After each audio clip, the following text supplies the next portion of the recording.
판결을 선고하겠습니다. 2025도 4697 공직선거법 위반 피고인 이재명 상고인 검사. 이것으로 이유요지의 설명을 마치고 이제 주문을 낭독하겠습니다. 다수 의견에 따라 다음과 같이 판결합니다. 원심 판결을 파기하고 사건을 서울고등법원에 완송한다. 이상으로 오늘 판결 선고를 모두 마치겠습니다. 공직선거법상 허위사실 공표 혐의로 재판에 넘겨진 이재명 더불어민주당 전 대표가 다시 2심 재판을 받게 됐습니다. 네. 대법원 전원일체가 방금 이 후보에게 무죄를 선고했던 원심을 깨고 사건을 서울고법으로 돌려보낸 건데요. 이 전 대표 발언 중에 문제가 된 건 두 가지입니다. 우선 김문기 전 성남도시개발공사 1차장 관련해서 허위사실 공표, 그리고 백현동 관련 허위사실 공표입니다. 네네.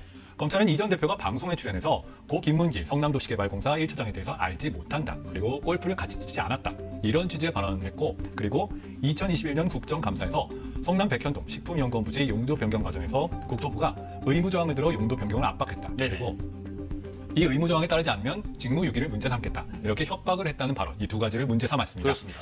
대법원은 그러나 이 발언 모두 유권자의 판단에 영향을 주는 허위 사실을 공표한 걸로 판단하고 사건을 돌려보냈습니다. 네네. 2심하고는 다른 판단이었던 것 같고, 그러니까 다시 정리하면은 대법원의 판단 취지에 이제 기속됨으로 유죄를 선고해야 된다. 그리고 2심에서는 그럼 절차가 다시 돌려보내지면은 뭐 일정은 언제쯤 잡힐지도 궁금하고, 그리고 2심에서는 뭐 어떻게 다시 판단을 하게 되는지 절차도 좀 궁금하네요. 네, 말씀하신 것처럼 2심 서울고등법원에서 다시 판단을 하게 됩니다. 네. 일단 사건 속도, 진행 속도로 보아서는 아마 빠른 시간 안에 기록이 송부가 될 걸로 보이고요. 서울고등법원에서 다시 변론을 거쳐서 다시 판단을 내리게 됩니다. 네. 파기환 송심은 대법원이 파기의 이유로 삼은 이유, 그러니까 법률적 판단에 구속이 되기 때문에 대법원 판단에 따라서 유죄 판결을 선고하는 것이 일반적이고요. 다만 새로운 증거 조사 결과에 따라서 다시 무죄를 선고할 가능성도 있습니다만은 네. 다시 이번 사건에서 그런 절차를 거칠지는 지켜봐야 됩니다. 그러니까 일단은 2심 판결이 법리를 좀 오해한 잘못이 있다. 그리고 구체적으로는 이제 김문기 골프 또 백현동 발언에 대해서 유죄를 판단해서 다시 돌려보냈는데, 그러니까 대법관에서는 10대 2로 결론을 내린 상태고, 그러면은 어떻게 됩니까? 2심에서는 유죄 취지의 파기환송으로 다시 돌아간 거면 이 형량에 따라서 향후 이재명 후보의 어떤 거취도 달라질 수가 있는 건가요? 일단은 그렇습니다. 예. 대법원 판결에 따라서 서울고법이 다시 재판을 하게 되는데, 일단 대선 이후에 재판을 진행할지 안 할지는 모르겠으나 일단 고법이 대법원 판결 취지대로 한 것이기 때문에 아마 유죄 판결이 나올 가능성이 있다고 봐야 합니다. 네.